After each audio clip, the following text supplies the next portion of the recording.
The Ed Sullivan Theater was electric with tension. Cameras zoomed over a crowd buzzing with anticipation, every seat filled, every eye locked on the stage. Something big was about to happen, and everyone could feel it.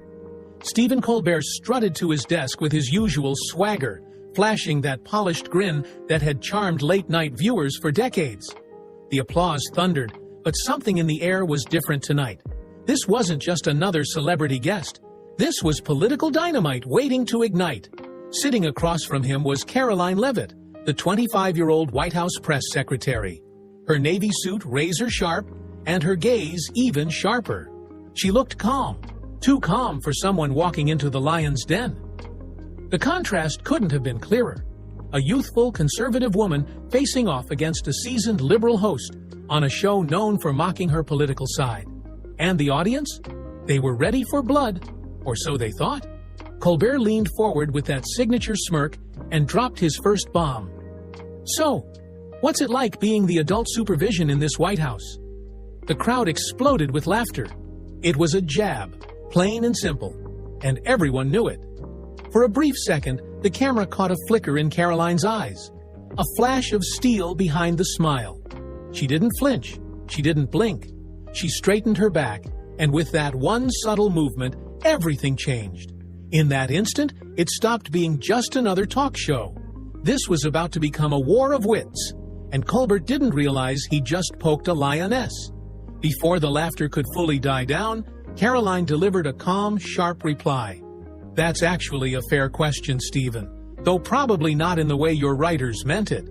The audience gasped. Did she just turn it around on him?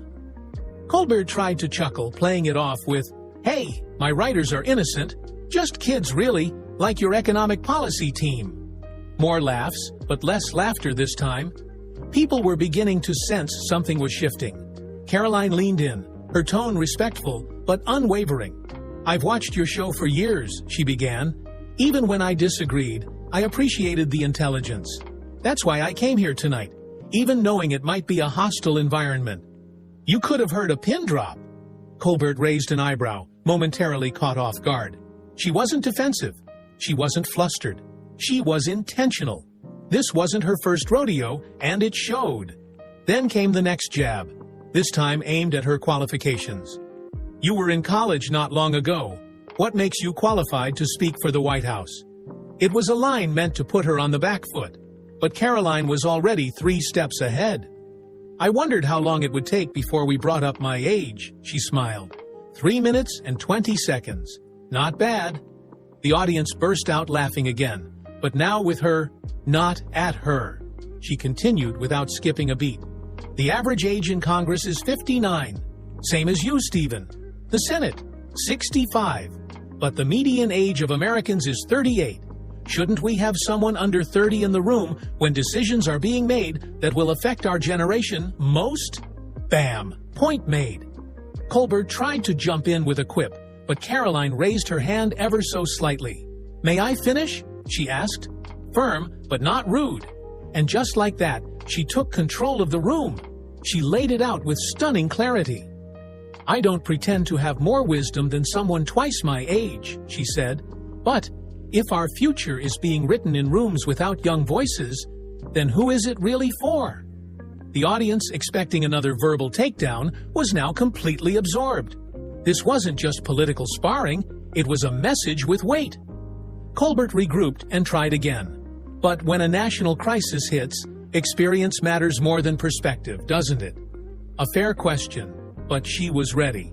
"Of course it does," she nodded. "That's why the president surrounds himself with experienced advisors. My job is to communicate with the public, especially the younger generation, and to make sure our voices aren't lost in translation." She was calm, articulate, and devastatingly composed. Then, with a surprising twist, she turned the tables again. "Let me ask you, Stephen, what prepared you to shape political opinion for millions of Americans each night?" Boom! A hush fell over the room. "You studied philosophy and theater. You started in improv. That's not a traditional path to political influence either." "Yet here we are," she said with a smile. "It wasn't hostile, it was honest." Colbert blinked, taken aback. The reversal stunned the crowd. This was no longer entertainment. This was reckoning. "Well played," he muttered, recovering. "Touché?" The applause was no longer sarcastic. It was sincere. The audience was waking up to something they hadn't expected to see tonight. Trying to regain footing, he moved to climate policy. "Your administration is rolling back environmental protections. Isn't that out of touch with your generation?" He thought he had her, but she wasn't rattled. "Finally, a good question," she said with a playful jab. The audience laughed again, but they were fully on her side now. "We focus on innovation, next-gen nuclear, carbon capture, renewables. We believe in solutions that work and last. Not just quick regulations that look good on paper," she explained. She went on, "We may disagree on how to protect the planet, but we all want to protect it. That's the kind of debate we should be having." The crowd was riveted. This wasn't just smart, it was inspiring. Colbert tried one last time to steer back to jokes. "You sure you're only 25? I'm starting to think you're a very well-preserved 60-year-old operative." More laughs, but everyone knew she'd already taken the win. What started as a late-night ambush had turned into a full-blown political turning point. Karoline had walked into enemy territory and taken over the battlefield, and just when the temperature started to cool, Colbert reached for one more low blow, this time personal. "Blink twice if you need rescuing from the White House." He pantomimed blinking. The audience giggled. But Karoline's response? It would leave the room stunned. "Before coming here," she said, voice lowering, "I watched your interview with President Obama. You asked him thoughtful questions about family, responsibility, and the burden of leadership.